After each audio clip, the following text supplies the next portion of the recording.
repaying a debt from a prior life. Tong Xiao was a learned and accomplished scholar from Chang'an, the capital city of the Tang dynasty. He also held a high-ranking position in the imperial court. There was a man called Li Miao who lived opposite Tong's residence. The two became friends, and Tong often invited Li for meals and drinks with his family. Tong's wife felt puzzled and asked, "You are a high-ranking official. Why do you always try to please someone who is lower than you?" "I'll tell you later," Tong replied with a smile. One day, in the second year of the Xiantian era, Tong said to his wife in a solemn tone, "My dear, I can now tell you why I have always been friendly toward Li Miao. I've had a supernatural ability since childhood, which I've never told anyone before. I know what happened in my previous life. I was a woman in that life, and I married the son of the Wang family when I was 16. My mother-in-law was extremely harsh, and I was very scared of her. When I was 17, the day before the winter solstice, I felt very tired after cooking for the family, but my mother-in-law asked me to sew a skirt for her, saying that she would wear it the next day while entertaining guests. I had to stay up late to make it under an oil lamp. Suddenly, a dog ran in and knocked over the lamp and spilled oil on the skirt that I was sewing. I was furious and I yelled at the dog.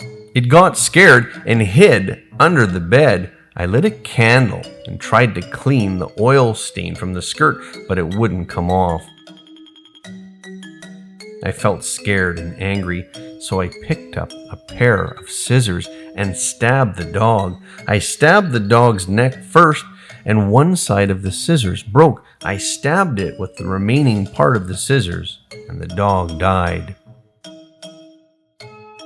I died very young, at the age of 19, possibly due to chronic depression. Then, I was reincarnated to be the present me, and the dog that I killed was reborn as Li Miao in this life.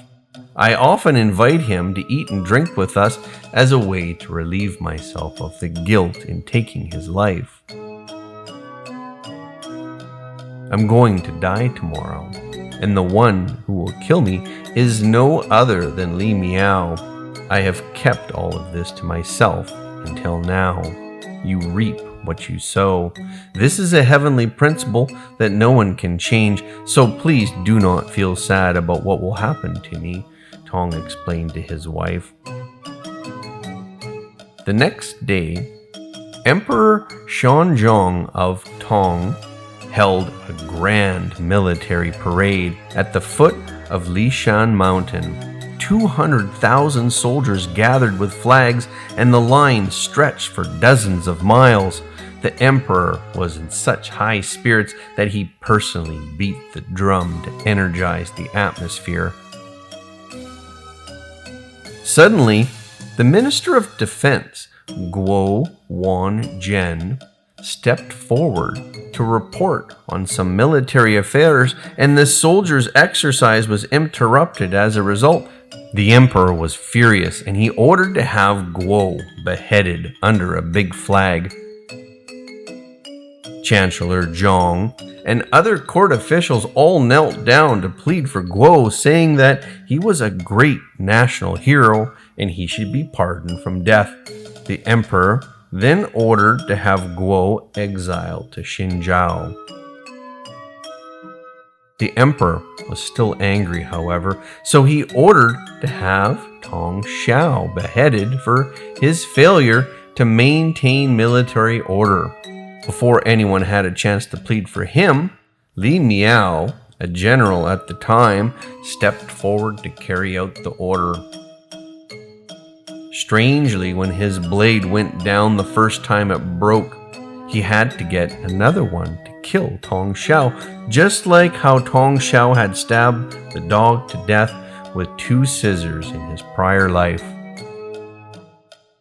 The emperor later regretted killing Tong Xiao, and he blamed Li Miao for executing him too quickly. The emperor dismissed Li Miao from his post, and he ordered that Li never be reinstated again.